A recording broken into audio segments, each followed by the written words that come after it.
What up? Your boy MC Shadow.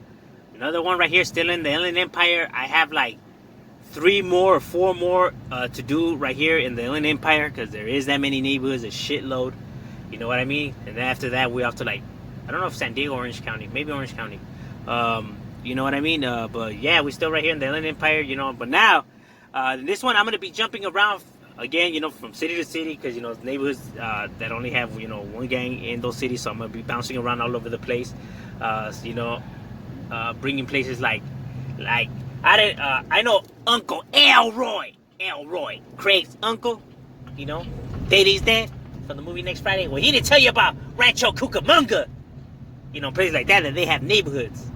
You know what I mean? So I'm gonna tell you what Uncle Elroy didn't tell you. So starting off with. It's a G-life, swerving in a G-ride. Whole bang, homie, clutching on the 4-5. Don't ever slip, cause you do, boy, that lead flies. Cause at the bottom, we stay hunting in that moonlight. You hear the click, you hear the bang when we pass by. This ain't a game fool, the riders really earn stripes. That's on the gang fool, forever on that main line. And it's a thin line, so homie, better act right. We keep it active, really active up on this side. You hear the whistle as they're throwing up their gang signs. The crime rate in the hood always stays high. Banging for the barrio, trucha for the one time. We stay posted, drinking till the sunrise. We stay posted, drinking till the sunrise. It's that G-life, swerving in the G-ride. Who bang, homie, clutching on that 4-5. Don't ever slip, cause you do, boy, that lead flies. Cause at the bottom. And right here, we with Uncle Elroy, Rancho Cucamonga. You know what I'm saying? Another area that has neighborhoods that people don't think that it has neighborhoods, but it does. But like I said, back then it was affordable, wasn't able to be like how it is now. You know what I mean? But Rancho Cucamonga, now they're known as the Cucamonga Kings. That's the name of their neighborhood. You can find them right there on Arrow and Haven.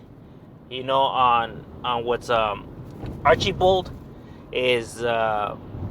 Where you can find the Cucamonga Kings, man. And like I said, homie, they are a pretty large neighborhood, and they go back since the 70s. You know what I mean? They be doing their thing, man, right there, holding it down for their neighborhood and, clashing around with the surrounding areas like the Cribs. You know what I mean? Definitely going at it with the Cribs right there. And yeah, man, that's what's up with the Cucamonga Kings. And, they definitely be right there representing for their neighborhood and keeping it active right there in the Inland Empire. You know what I'm saying? Like I said, like don't think just because some of these areas look nice that they're not with the function, man. Because they got their riders. You know what I'm saying? So that's what's up. With the Cucamonga Kings right there. You know what I'm saying? They like I said, they with the business. Shout out to the homie Suspect. From Cucamonga Kings, Firme Camarada and Little V, Firme homies right there, and yeah, shout out to the Cucamonga Kings that be doing their thing. Here you have Cucamonga Dog Patch. Now, Cucamonga Dog Patch is a neighborhood that's been around over here since the 80s, early 80s. Now, yes, it is the same as the rest of the dog patch, but this is the Cucamonga Dog Patch, Now, they may not be, as big, or have a bigger territory than the Cucamonga Kings, but nonetheless, man, they with the business out here, and they definitely have a strong presence and be representing. Now, you can find them on 8th and Arrow and Grove Avenue. That's where you can find the Cucamonga Dog Patch, right here representing for their barrio, and and shit, definitely holding it down, and doing their thing. You know what I mean? They ain't no pushovers, they ain't no chumps. You know what I mean? So that's what's up. With Cucamonga Dog Patch.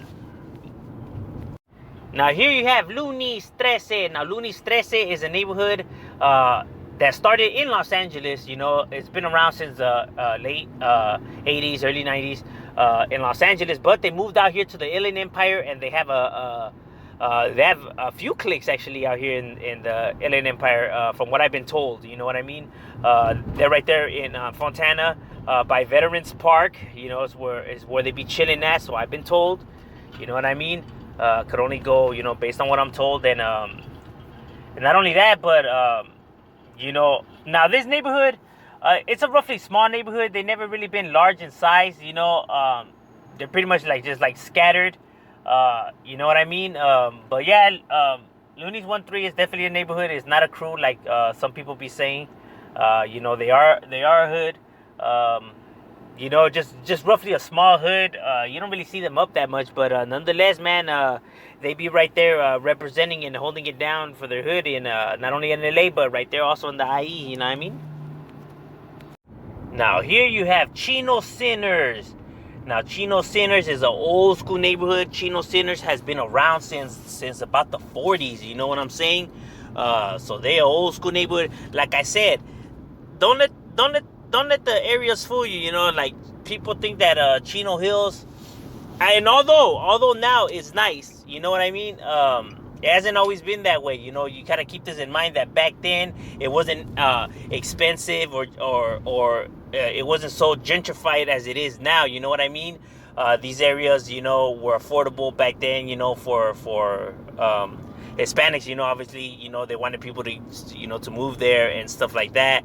And not only that, they used to help out a lot of families, you know, whose members fought in war, you know, and stuff like that. You know what I'm saying? So that's why there was able to be neighborhoods, you know, in Chino Hills. And you already know, man, a neighborhood is like cancer. Once it's there, I mean, it's pretty much hard to get rid of it. You know what I'm saying? So Chino Sinners has been around since the 40s. It's an old school neighborhood, a large neighborhood. Well, they used to be large in size. You know what I'm saying? Now they're roughly smaller than what they were before.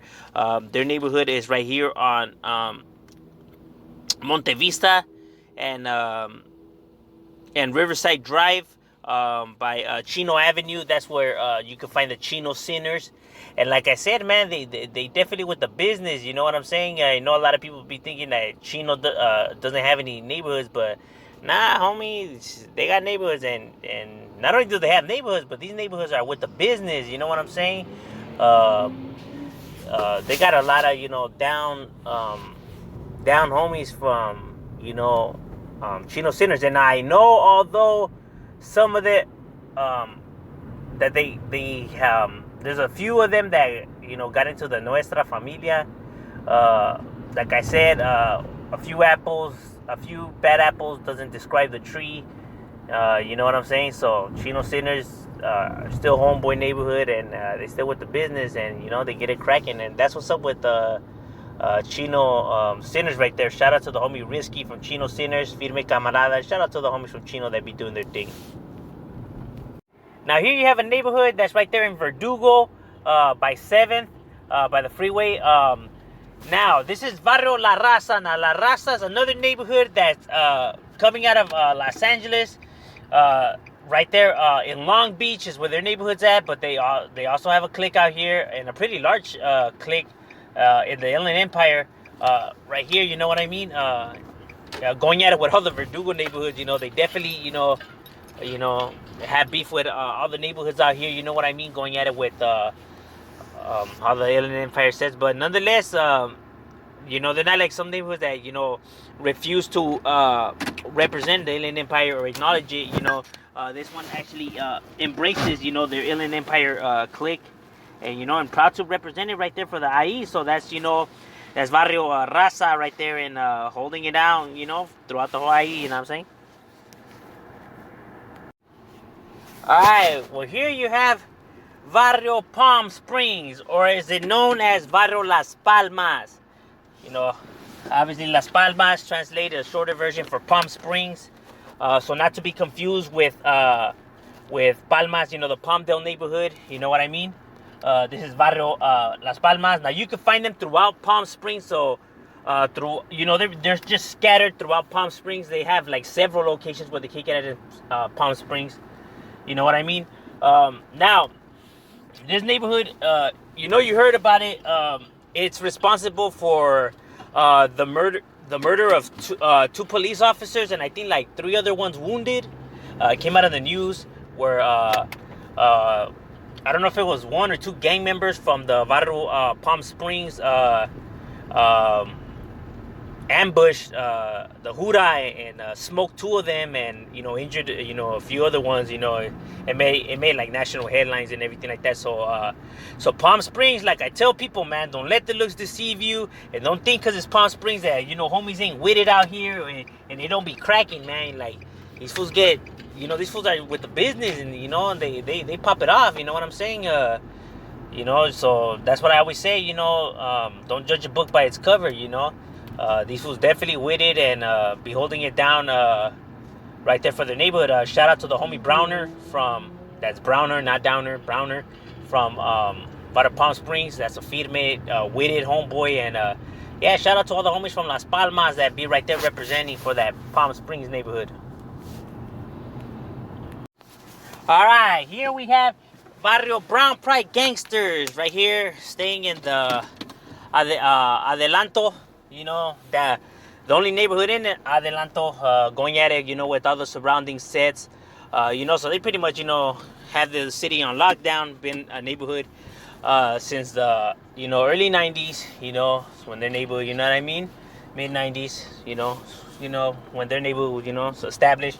Now, it's gonna seem like pretty repetitive on this channel, so many Brown Pride gangs, or so many Southside locals, or Southside gangs, or Brown Pride gangs, or like the common names gonna be used, because it's a name that it's roughly gonna get used a lot, so not to be confused with Brown Pride locals or Brown Pride, any of them. There's no connections between none of the gangs. All they have in common is that they both start off Brown Pride. You know what I mean? Some even have the same name. You know what I mean? But in just different locations. But they're not the same gang. 2 completely different gangs. So what will separate the actual gangs, if they have the same name, is actually the city and area where they come from. You know what I mean? That will be the the difference. And these guys are definitely proud to be from Adelanto, city right there, representing the Brown Pride gang. Now this neighborhood is big, and they do keep it active. They put in work. They shit, they ain't no chumps. You know what I'm saying? So yeah, right here holding it down for their neighborhood. So shout out to all the homies from Brown Pride Gangsters. You know what I mean?